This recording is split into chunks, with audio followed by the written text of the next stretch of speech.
Kanye West details past incestuous relationship with male cousin. The song is called Cousins, about my cousin that's locked in jail for life for killing a pregnant lady a few years after I told him we wouldn't look at dirty magazines together anymore, the 47-year-old rapper wrote. Perhaps in my self-centered mess, I felt it was my fault that I showed him those dirty magazines when he was 6, and then we acted out what we saw.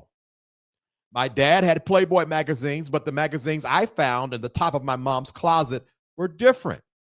He continued before concluding, my name is Yee, and I sucked my cousin's D till I was 14 years old.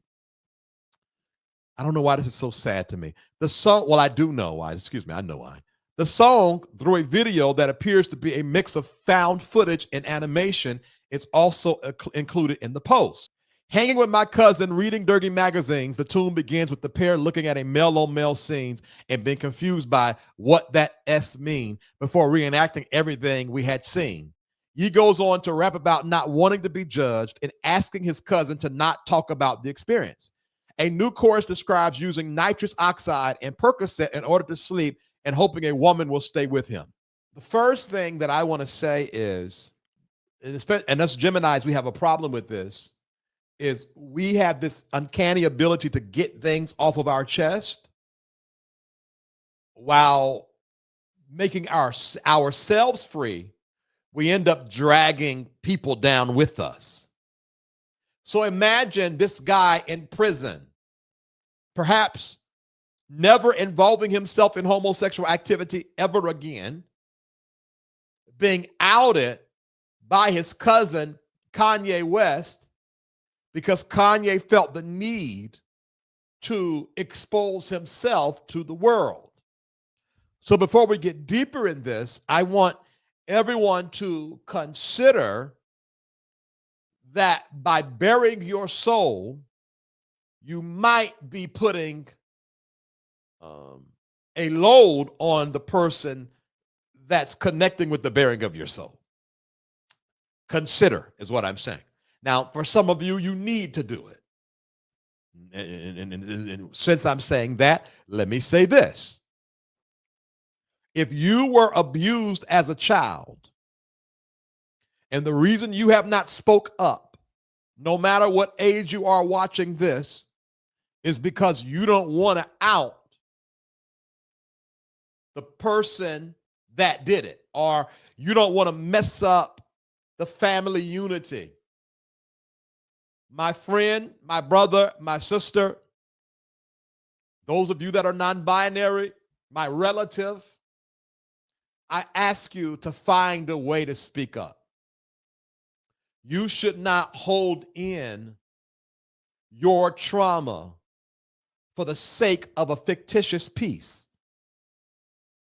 The fictitious peace of a family, the fictitious peace of a church, the fictitious peace of a community should not be upheld while you drown in your past and in your experiences.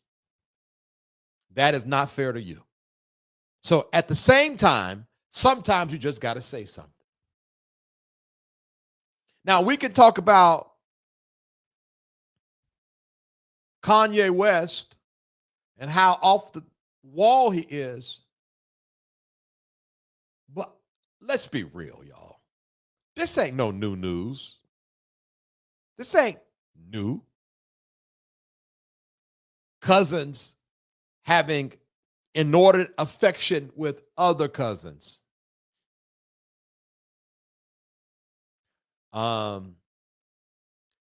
Kissing and rubbing and dry humping during the cousin sleepover. And I want to encourage every one of you that's hearing me to do your level best to make sure that that doesn't get passed down to the next generation. Because you got two victims here. The first victim was the 6-year-old little cousin. The second victim, believe it or not, is Kanye. Because Kanye should not have ever been able to get a hold of his parents' pornography. And I just want to just bring some light to this area that I don't know why won't die in the families. If you was doing it when you was young, if you did not address it and you have not set up boundaries for your children, there is a high chance that they are doing it too.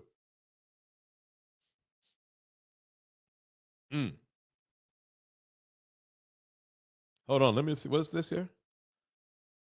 I told and family turned on me. So I wrote a book about it and changed the names of the guilty. Wow. And that's a real thing. I would advise anyone that is going to expose their abuser, and especially if their abuser is a family member, I would advise you all to find an outside support base so that you have something to fall on in case your family pulled the rug from up under your legs. Because if you want to make an enemy, mess with the peace. If you want to make an enemy, mess with the peace. Okay. Now, I want to share this real quick, and then I'm going to read comments because I don't want to go too heavy in this. Y'all all right? I hope y'all all right. Let me share this article. This is what I got tagged in. Thank you, Shantae, for tagging me. People are saying that Kanye, let me make sure y'all can see this real quick. Hold one second here. There we go. People are saying that Kanye groomed his cousin, but this accusation show that many people have a fundamental misunderstanding of child development. The situation he described isn't grooming in the way we typically defined it. Grooming implies a deliberate, manipulative act by someone older and more powerful. But in this case, both Kanye and his cousin were children, exposed too early to sexual content and left unprotected in a world that didn't give them the tools to process what they were seeing and feeling. That's why, in my opinion, it is important to give people around you, children and adults, space to express their emotions.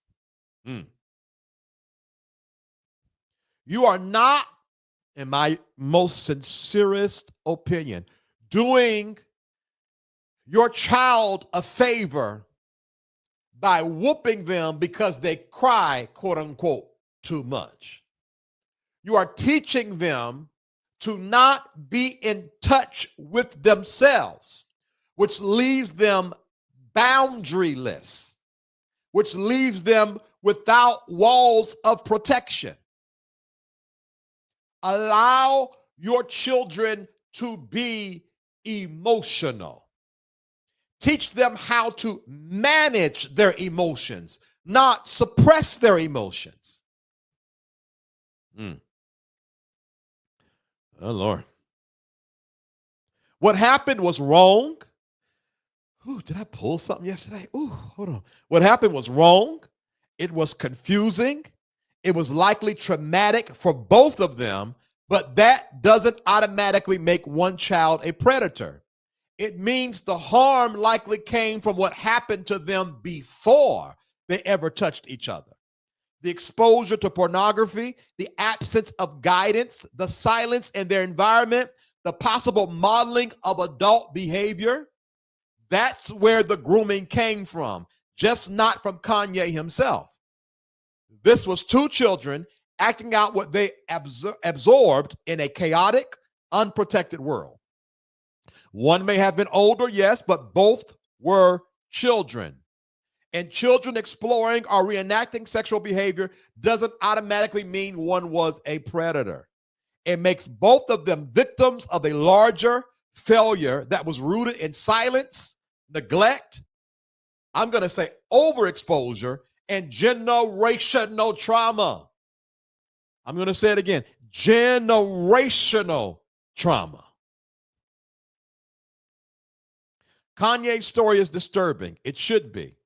But our discomfort shouldn't lead us to flatten the complexity of childhood trauma just to find someone to blame. Instead, it should push us to ask harder questions about why so many children experience things like this, carry the shame into adulthood, and feel like they can never talk about it unless it's in a song, drenched in pain, years too late. I wholeheartedly agree. I wholeheartedly agree. At any rate, I'm gonna read comments real quick, but I hope that this little micro segment that we just shared together, if it causes just 10 people to start acting, being more vigilant when it comes to their children, being more vigilant when it comes to themselves. Because let me say this, some of you watching or listening might be Kanye. You've been carrying around this burden, this pain, as if you were the predator all this time, not knowing that perhaps you are the victim. Now, that's something we need to sit in for a second. There are some of you who initiated with the cousin, with the brother, the sister, or whatnot, and you have been praying and hoping that they never out you while carrying around this unnecessary, unhealthy, very heavy burden like you're a monster. And I need to tell you, you are not a monster. You were a victim. I am talking in context to this story, a victim. Because no kid comes out their mother's womb ready to hump. Something was shared with them, exposed to them, or given to them. Let me say, make it more personal. Something was shared with you, exposed to you, or given to you. And a lot of times, that's where the monster is created. Because you hold it in and harbor these feelings. And then you get 35 years old and now you're on the dark web talking to a minor. When if you could have had somebody to say you were a victim. Maybe the majority of these men and women that are abusing kids today, if they could have heard the message that Stacey Patton put on Facebook, you were a victim. And maybe some of you are holding, this must be too heavy for people, them numbers done drop for real. And maybe some of you are holding an alt against your family member. I ain't talking about Unc. I'm talking about the context of this story alone. An older or younger or same aged cousin. And you've been hating them for years now, wondering how in the world can you forgive them? I need to give you some gentle news that might be tough to hear. If they were a minor, they were a victim too. And unless we confront, unless we sit in our pain, unless we decide to open up, unlock that door, 9 times out of 10, we will remain victims.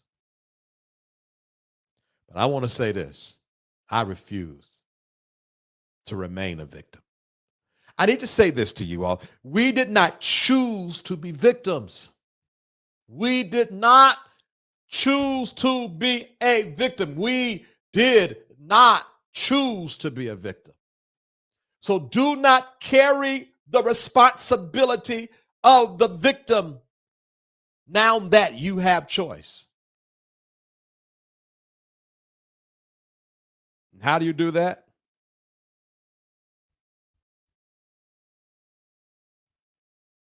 You confront your pain.